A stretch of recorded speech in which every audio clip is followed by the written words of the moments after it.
Are we rolling? Do you want to go first or should I? We proved that we can do it. Yeah, you just dropped the biggest bomb, which is what we've been waiting for 5 years. Yeah.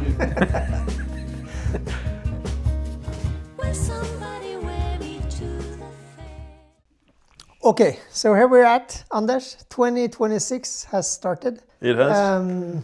So maybe before we begin, we could give a quick introduction to ourselves. Yes. So my name is Ståle. I'm one of the founders behind OptikosPrime. I'm Anders. I'm also a co-founder of this company. My main and potentially only thing to do is to make sure that it works. And finally it does. And finally it does. Yes, precisely. After all this time, it finally works. Yeah. Some people might be watching this and have absolutely no idea what Argus is or Vision Check is, or should we just, for the benefit of the people watching, just like give a quick differentiation between those two products? So Vision Check tells you if you're short-sighted or long-sighted, if you need reading glasses. And so it's basically just a quick screening tool. Yeah. So my argument at least is that it makes life so much easier. So that's Vision Check in a nutshell. Argus does the whole shebang. It gives you the numbers you need for a prescription. How much am I nearsighted or farsighted? Do I have an astigmatism? If so, how does it look? And the distance between your pupils, which is the numbers you need to basically cut a pair of glasses or contact lenses for that matter. And just to make the point clear, Vision Check is on web app store. You can try it out. Argus not yet. Yeah.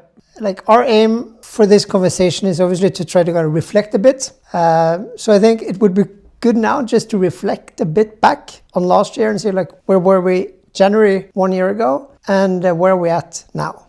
I can open up. I think this year, at least from a whole company point of view, we're a different company now, right? Definitely. And I think one of the biggest changes that we have is back then, like 1 year back, I feel like we talked a lot about we believe and we think and maybe sometimes we hope, right? And now we know things. It's an interesting problem to solve, right? I think our team is a bunch of clever people and we did all sorts of cool stuff. And then as soon as you give people the app, they behave unpredictable. Yes. Which is the most marvelous thing in the world. I love releasing stuff to real users because in 30 seconds they will pull something apart and go, why the heck are you doing X, Y, Z? And the worst thing is then you release it and you say to me and my team, it's ready. Yes, it's ready. And then we take it, I don't know, this was probably maybe December even or January last year. We take it to customers and they're like, it doesn't work. Yes, so it's stable now. Yeah. It's been stable for 8 months. That's pretty darn good. Yeah, it's obviously things that bleed into both of our products. There is this commercial challenge with going to potential customers with Vision Checks, our first screening tool, where we, from a, let's call it machine learning point of view, knew that it worked. And then as you just talked about from a usability point of view, it just didn't work, right? And I think that was like a challenging journey because we had this commercial acceptance in the market and then they wanted to try the product, which is natural. And the usability just stopped them, right? In January last year, we had this, let's call it functional prototype, right? We knew that under the correct circumstances, we would deliver really good results. And we also knew at that point we were one of 2 companies on the planet that could do that, right? Just that screening part. But then all the work in terms of usability and like basic things like instructing the user how to kind of operate the app, like it's taken us from, I think we were at maybe like 9 of 10 tests came back as inconclusive. And now it's less than 2 of 10. Entering into this year, we not only have a product that works like in terms of machine learning, we also have a product that works in terms of usability. After summer, we really kind of doubled down on the discussions with the large retailers when it comes to Vision Check as a referral product. And already kind of 3-4 months in, we have buy-in from some of the biggest groups in Europe, which I think is also a fantastic achievement. We made this marvelous experiment. I think it's so cool at the vocational school the other day recently, yes. right? Yeah. Where some of our lovely colleagues showed up and persuaded these students to have an eyesight measurement. And there was one of these guys who went, you are hyperopic or farsighted if you prefer. I think it was a girl. She went, oh yeah, that explains why yes. I can't see the screen and get ahead again. Yeah. I mean, I had a field day. Yes. It shows it works in the real world. And it actually, I don't know if she called it obsession, but she should. Yes. I mean, it fits perfectly. I love it. So I think for Vision Check, it has been a good year, and now it's a bit more, okay, how do we scale this, right?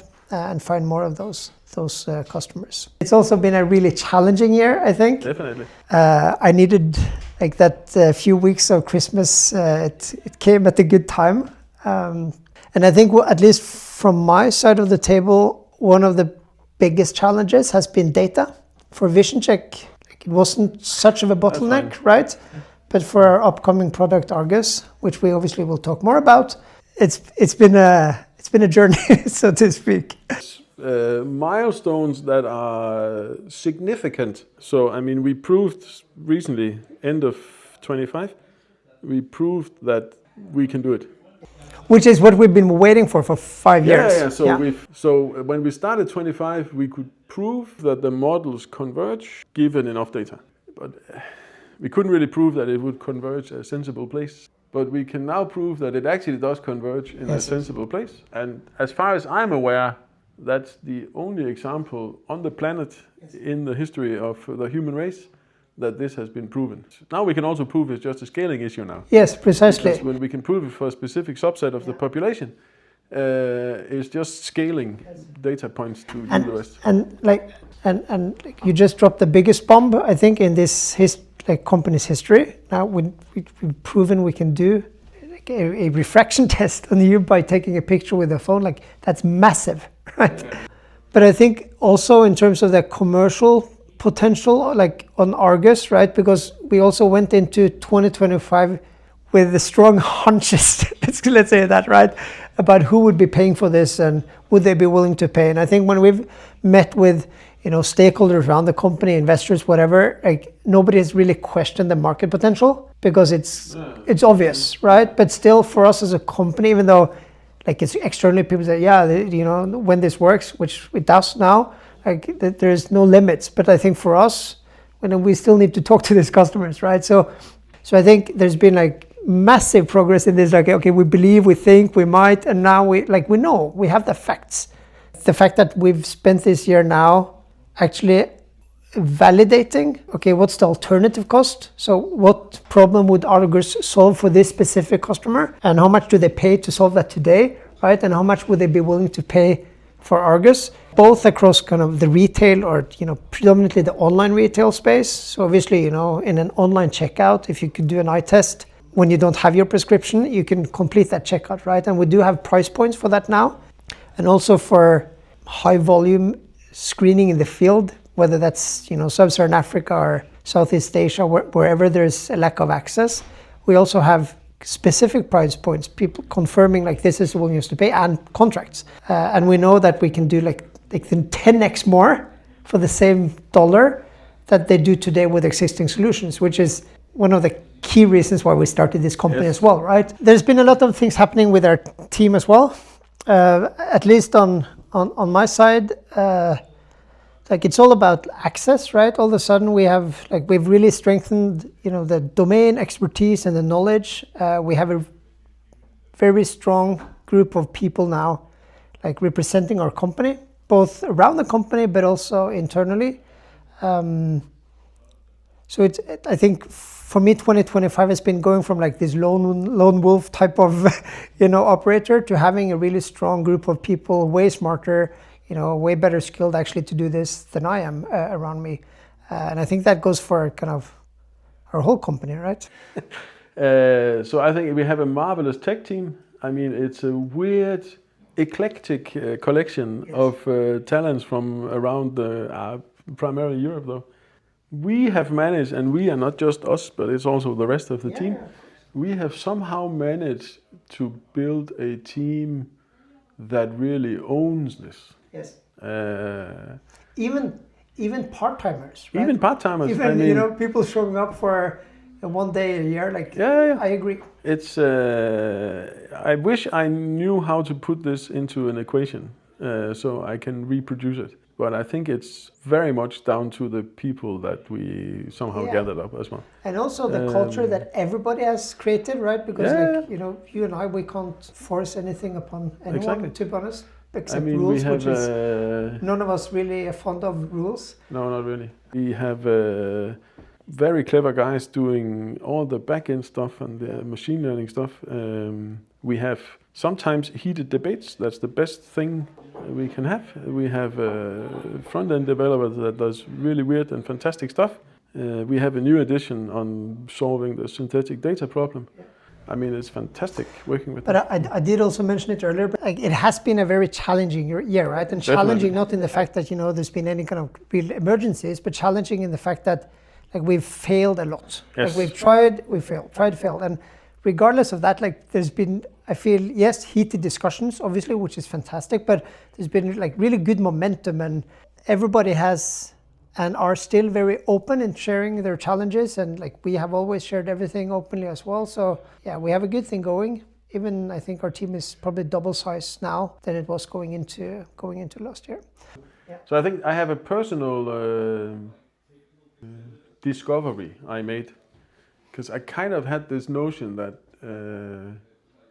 Argus would supersede Vision Check. So Vision Check was kind of a bridge product, and it will go away at some point. But at least I have discovered that I don't think that's true anymore. I think these two products will live on, doing separate things. But I think we've also seen that, so for triage, for example, it's a tremendously fast way of doing triage on a bunch of people, which makes sense in our context. I mean, screening kits, that's a known use case. Screening, I don't know. Students, we just talked about students, right? People driving lorries. Yeah. I mean, all of these scenarios where eyesight is a requirement. You can kind of screen a population in 1 minute per person, right? And then we have the whole Global South scenario where you might want to do screening.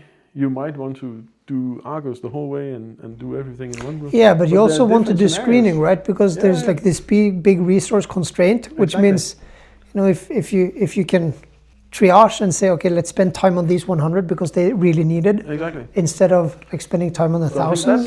That was a discovery I made. Yeah. That I think it's actually going to be two products that will run on. Yes. For just go for forever. Some commercial validation on Vision Check, which is like we shouldn't underplay that product, I think. But in addition, going into this year with some actual evidence saying that like we have solved this problem now from a technical point of view, is fantastic. What we have heard from many potential investors, and I think it's a correct. Which is fair, right? Right? It's fair saying, we would probably like to invest, but come back when it works. Yes. Which I think is absolutely fair. I would say exactly the same thing. So that's fine. But we can actually prove it now. Yeah. Okay, Anders. So maybe I can summarize from my end. In my perspective, as I've started saying, we've gone from thinking to actually knowing, right? We know that people are willing to pay for Vision Check. We know that people are able to use it. We know who will be paying for our upcoming product, Argus. We know what they pay. We know what their alternative cost is today. And most importantly, we know we can solve it. So we are like really future ready, I feel, going into 2026. But like there is a lot of execution that needs to happen, right? I mean, we know we need more data. We know we need to start looking at clinical validation of Argus.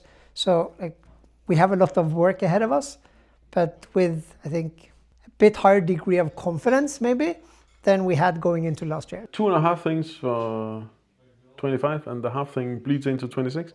So I mean, obviously, the fact that we can now prove that it is possible to do precise refraction just using a mobile phone. I mean, I think it's very hard to describe how important that result is. Yes, if I could do like balloon emojis with my hands, I would, but I can't. I mean, not only for the company, obviously, but also from a very nerdy perspective, that it's actually a bit doable with a... Yeah, but also in terms of impact. I mean, it's... I don't think we can oversell that point. No. I think that's a huge thing.